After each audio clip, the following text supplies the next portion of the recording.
All right. Good morning, everybody. I hope the rain's not too loud, but it's the Heilige Sefirah Reagan.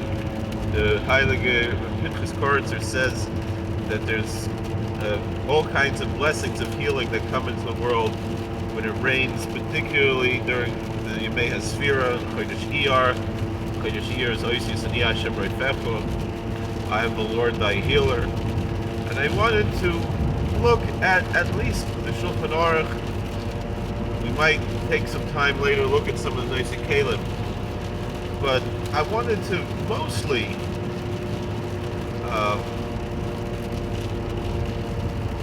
get rid of some misunderstandings about the minhagim of Sefirah Sa'omer, and the minhagei Avelus of Sefirah Sa'omer. So let's look at what the Shulchan Aruch says. Dinim hanoihagim b'mei omer voice dalat seifim. These are the laws of the customs, which seems to be a little bit of a contradiction, but we'll leave that for now. Let's just see what it says in the days of the Omer, and there's four paragraphs here. So first, Nehagim Shaloi Lisa Isha Beit Pesach Latzeres Ad Lag BaOmer Mepnei Shva'osei Zman Mesu Talmidei Rabbi Akiva. So it's customary not to marry a woman, not to get married, between Passover and Pentecost, between Pesach and Shavuos, until Lag BaOmer. All right.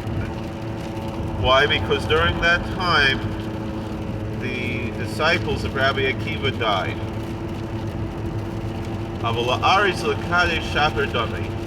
However, to make heirs in Kedushin,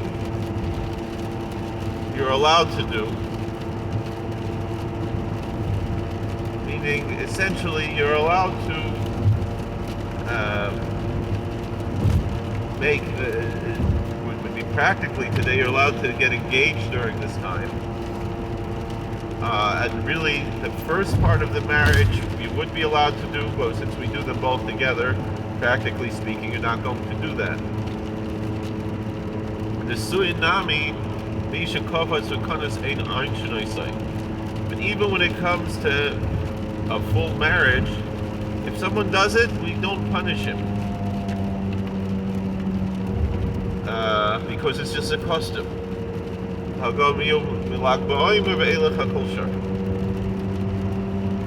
So, however, from Lag BaOmer on, according to the Ramah, he brings to the Budraham and the Beis Yosef and the Hogim, that everything is permitted after Lag BaOmer, from Lag BaOmer. Alright, first things. Alright, second one. Nehagim Shloi L'Staper Ad Lag BaOmer. It's also customary not to take haircuts until the 33rd day of the Omer.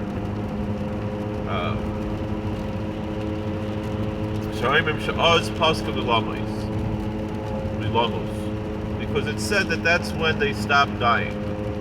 There's no source for that in Chazal, it's just something they say, and we accept that. That's why it says it's said like this. However, you should wait until the 34th day of the Omer in the morning to take a haircut. But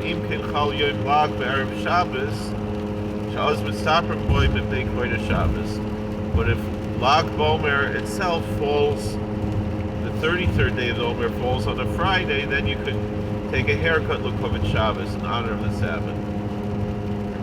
That is what the Mechaber says, the author of the Shulchan Aruch, Rav Yosef Karo, the Sephardic tradition. And this is one of the things that's the difference between an Ashkenazic tradition and a Sephardic tradition.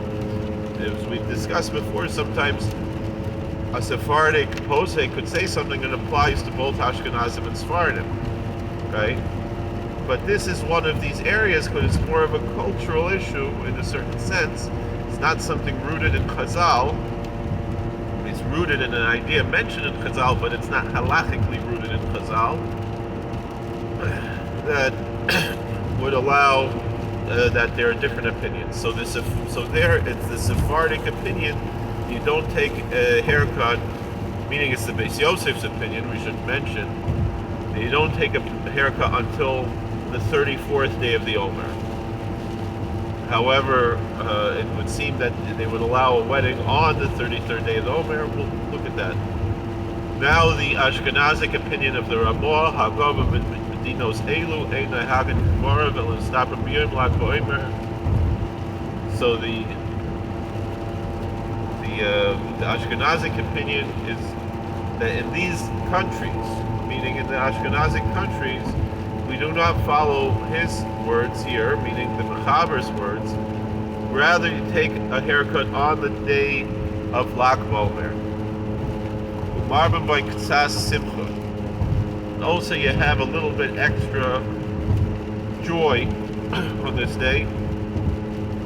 Ve'ein armen by Tachnun. And we do not recite Tachnun on this day. Ve'ein listaper ad Lag Bomer ba'atzmo v'lo b'erev. But you have to wait till Lag Bomer itself, not the day before, not the eve of Lag Bomer.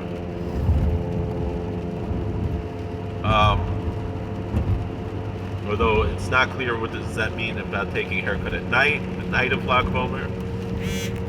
It doesn't say ad yom Lag Bomer, it says only until Lag Bomer. Milim chal b'yom aleph nehagen l'staper b'yom vav l'chvoid Shabbos. However, if Lag Bomer falls on a Sunday, Saturday night, Sunday, then the custom is to allow haircuts on that Friday, which would actually be the 31st day of the Omer, right? So, Mi Shehu Mal Bris, by Mal Benoi Mutter L'Staper B'Sefirah L'Chvoid Amila. Then the next thing is, if someone is celebrating a bris milah for his son, or even he's I think the Baal Bris here might mean the Sandik, I'm not sure exactly. Also, and whenever it falls, you're allowed to take a haircut. Also, it seems the Mohel, according to the translation here, which is being based on the Nois Caleb, that anybody involved in the bris directly, the Mohel, the Sandik, and of course the father of the baby, to take a haircut on the day of the bris.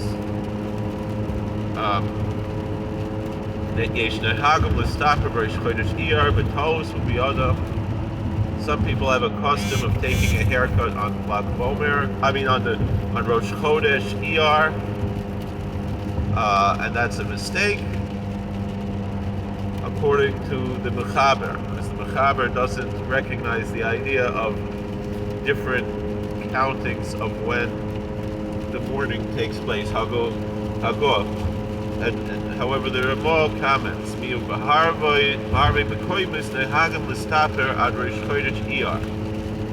many places it is customary to allow haircuts. He doesn't mention here weddings, he mentions haircuts until Rosh Chodesh Iyar v'Oisan le'yistaper b'Lag Bomer v'Elech, and they do not take haircuts from Lag Bomer and on. Meaning, so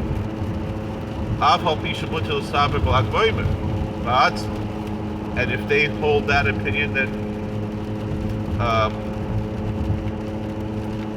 they do allow haircuts on Lag Bomer itself, but not after Lag Bomer.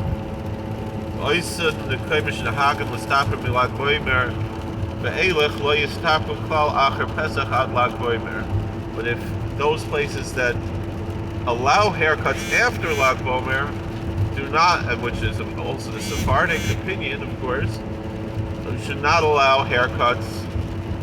They do not allow haircuts from Pesach until Lag Bomer.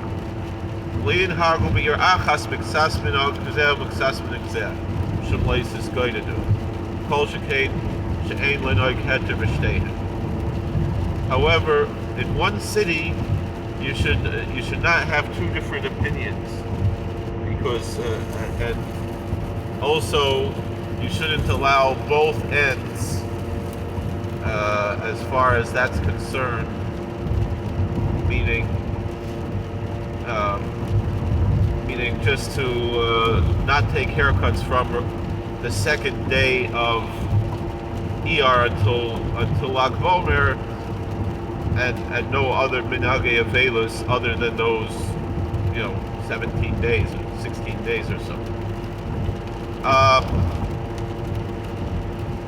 So meaning there are places that choose one or the other, but the Ramah makes it clear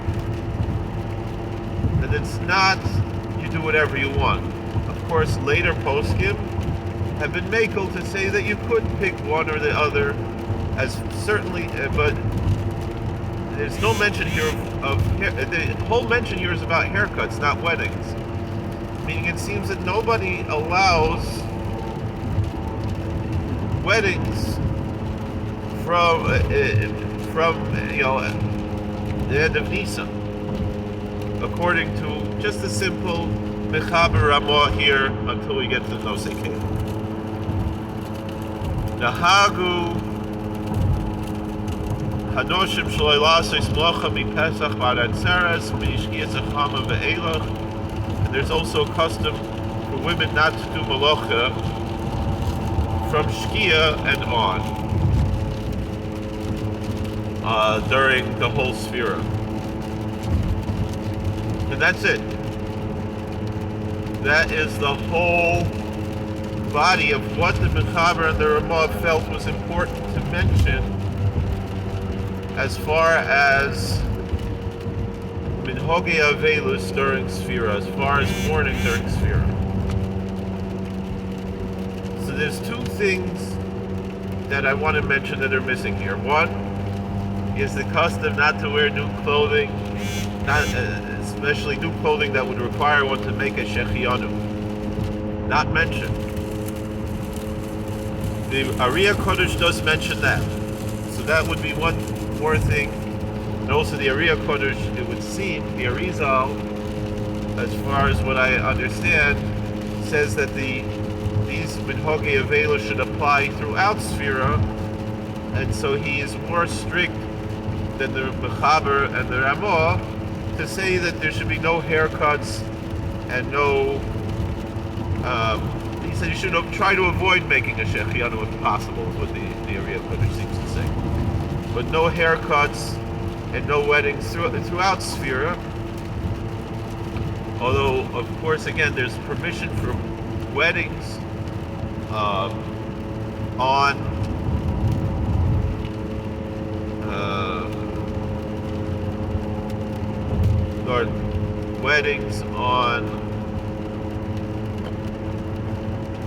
Lag Bomer. Haircuts, it seems, even according to the Hasidic custom, even most adults don't take haircuts on Lag Bomer. And also, again, people know I have a big devotion to the Chavos Yair, who is a Rav in Koblenz, a Rav in Worms, because Rav in Koblenz also was the Rav in Worms, and his father was the Rav in Worms. I think his Zeta was the Rav in Worms. So my ancestors were Rabbanim in Worms. I took the name Koblenz just, it sounds cool and it's similar to, but the Iker, of course, would be the Menhagim of Worms, which is a very famous town in Germany. And as far as Worms, the minhag was no weddings and no haircuts throughout Sefirah, and no new clothing throughout the entire Sefirah until Lag Bomer. I mean, except for on Lag Bomer, they allowed weddings. I think it might have said, I have to look at Minhagim Verbiz. I looked at it earlier this week. Maybe they allow weddings and haircuts on Lag Bomer. Haircuts, of course, on Erev Shavuos, which was the minhag of the Satmar Rav, was only to take a haircut Erev Pesach and Erev Shavuos, and not on Lag Bomer. And that's it. None of this, that is one end or the other end. These Minhagei Avelos apply throughout the Sefirah. And this is how I was raised, even though my mother wasn't frum, but she told us no haircuts between Pesach and Shavuos except on Lag Bomer. this is how I was raised as a child. And I remember asking a Rav about it. He never heard such a thing. He said, he said it was a crazy, extreme type of a thing to not take a haircut throughout the whole Sefirah. Okay, so but that is the opinion of the Ariya Kodesh, and as I've discovered, that was the minhag in Worms, and so therefore, even though my family after that, wound up in Hungary, and that's where they were Rabbonim in Hungary, and then from there Balabatim, the last few generations. But in any event, until they came to America, my Zayda was born in America, and he was a Balabas.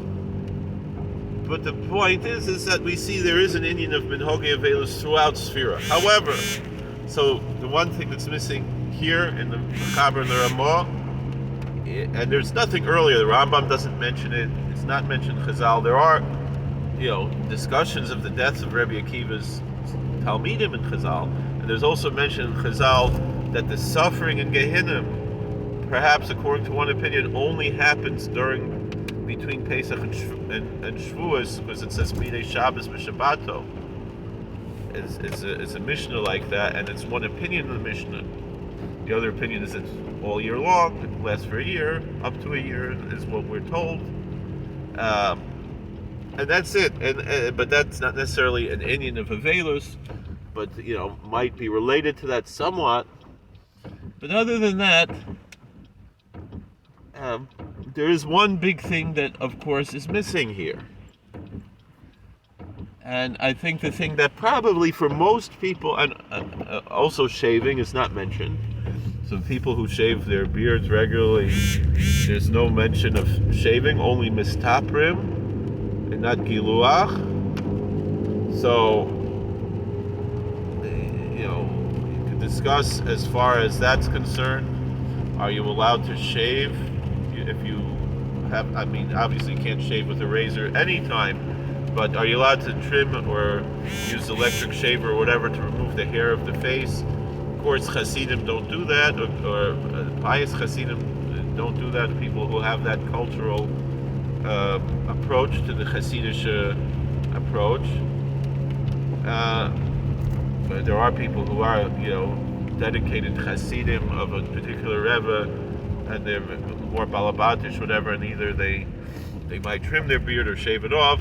That's that is a custom that you find in some places. And I remember hearing someone mentioned to me that they let's stay over. Someone mentioned to me that they used to go to the Satmarov's Tish back in the old days, and they said there was he said this Yid, who was a Holocaust survivor, passed away a year or two ago, and he told us, I made a video about it, he said he went to Tish. It was only a small Tish in those days, and he said the Rebbe, the Gabba, and himself, who had walked over from Lower East Side, were the only three there at the Tish, 10, 20 people, who had beards. That's how it was. Nowadays, you go to Williamsburg, Kiryas Yol, obviously the vast majority of people have beards. Maybe, should we go around the other way? Should we turn around? I think I'm going to turn around.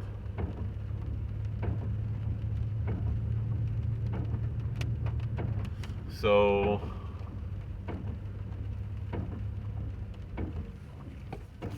yeah, turning around.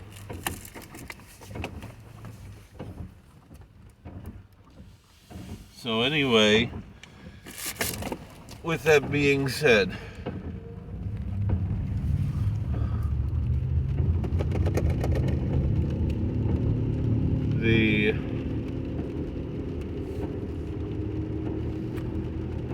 so people who do shave their beard, they might be allowed to during Sefirah. It would seem like a lot of these stringencies are more for the 9 days or maybe the 3 weeks.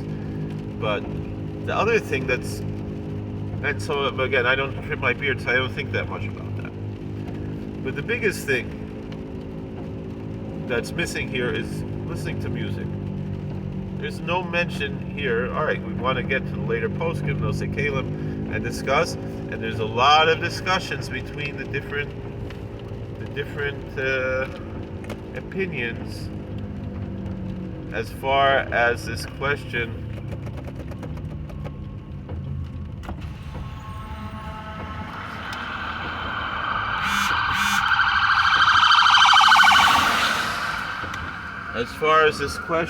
of music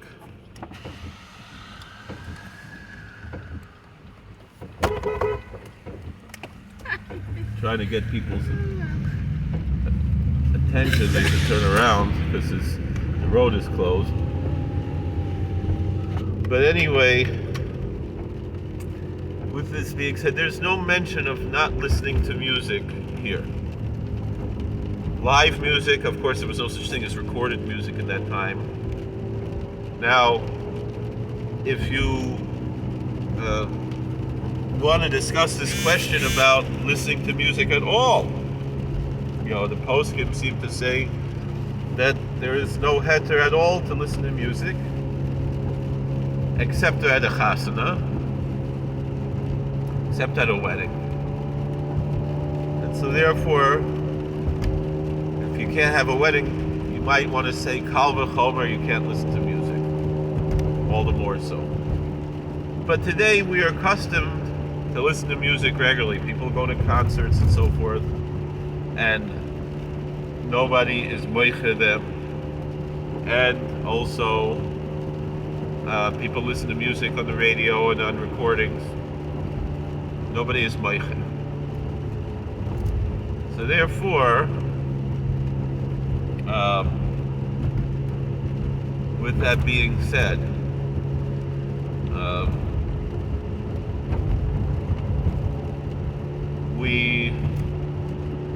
there's no reason to not listen to music during Sefirah. If you listen to music all year round, certainly if it's recorded music, there are many poskim, even from the Eidei Chareidis, very frumer poskim.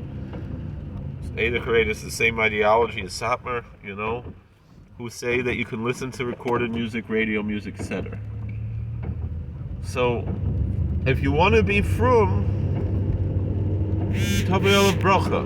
You don't want to listen to music? Beautiful. You'd be blessed for that. But if it causes you pain, me, I'm not such I've only recently gotten more into music than I used to be. For a long time, I wasn't much of a music listener, and I've gotten more. And I probably will try not to listen to music so much during Sefirah, but I won't make a point of it, but if I it'll just happen to be that way. But I know a lot of people. It causes them tremendous depression, agmas nefesh, and that's not the idea of the Sefirah. Is that it's only supposed to be ktsas aveilus, only a small amount of aveilus, only a small amount of mourning, and not to go. In general, we're not allowed to go overboard with mourning. The Chazal established parameters of mourning in order to make sure that people fulfill this spiritual need of mourning without going overboard and into an unhealthy way. And so for this reason, I strongly recommend people not to extend the issues of mourning on Sefirah to this whole listening to music, especially if it's not live music. There are many very frum good poskim who permit it, and so this whole idea people got to calm down a little bit. Don't be extreme. It's not healthy. And so if you're a person who just happens to not listen to music, or really me'ikar adin, it would seem that because we're in Golos and so forth, maybe we shouldn't listen to music at all, and you want to follow like that. It's also probably very extreme, because it's not. But if you want to do that personally, again, Tavai Alav Bracha, as long as you're doing it in a wise way that is not going to lead you to, meaning, don't do things that are unhealthy. Have proper guidance. Have a good teacher who's going to guide you in how to live a Torah life. Whether you're born into a frum home or whatever, or a Baal Tshuva or a Ger, doesn't matter. You need somebody to guide you what's healthy and what's not. And maybe more than one person to guide you.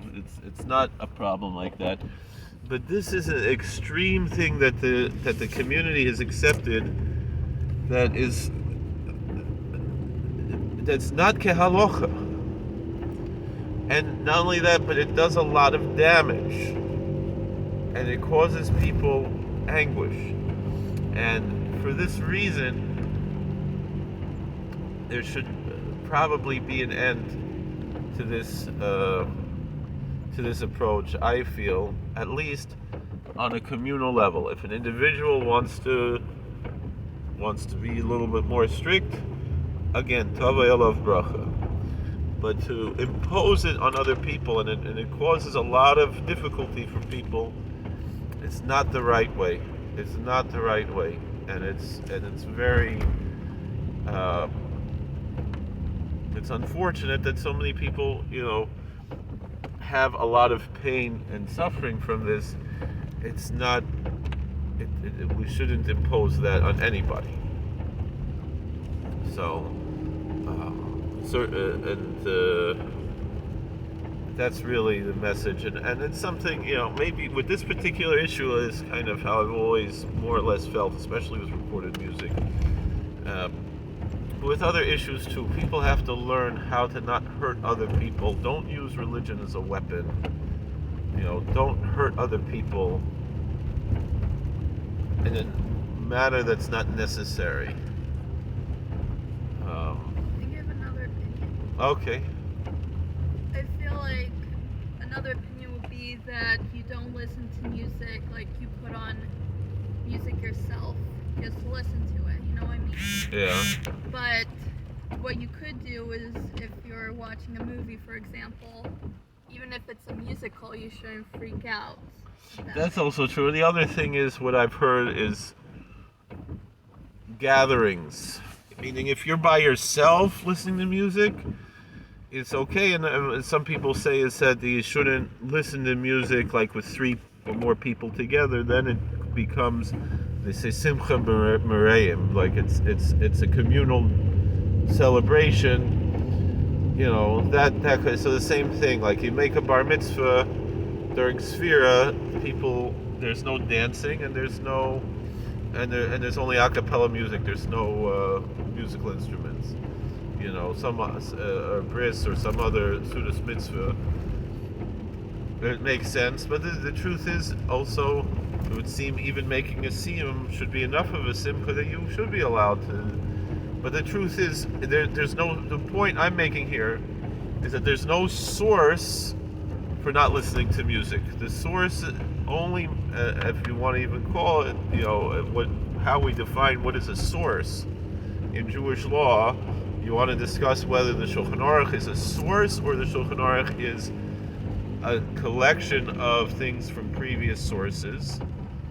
That's a different question. That's really the main point of this question here at all. But if we consider it a source, we don't need to invent new things. Meaning, it's enough. Meaning the Shulchan Aruch. That is what we should follow.